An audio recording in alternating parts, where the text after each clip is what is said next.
This week's creativity cartoon is based around Richard Wiseman's excellent book entitled 59 Seconds, a title that relates to the fact that there's a huge amount of research in the field of psychology that's been undertaken, which sheds light on various aspects of the business world, but that the majority of businessmen have an attention span of maybe less than a minute and really need those concepts explained in very concise terms if they're going to stick with it and learn. So I'm going to pick on one particular chapter, and that was focusing around creativity and looking at top tips for generating a creative atmosphere in the workplace. So here we go. I'm going to try and explain these in less than a minute from here. First top tip is to make sure that the creative space is decorated with plants and flowers, that you've got greenery around the place, really important. Second tip is that any windows should look out on trees and grass lawns of one form or another rather than metal and concrete. That natural countryside feel seems to stimulate creativity.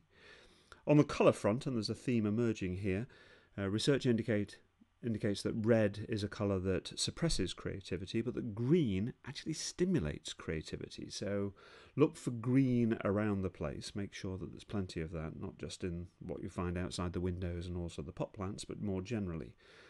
And then finally, there's a point on priming if you want to get people ready for creativity. We've already identified that green is a key colour, but also modern art that indicates a breaking of the mould is also important, so something along these lines. If the creative members are exposed to this beforehand, it will apparently encourage creative thinking. Fascinating stuff.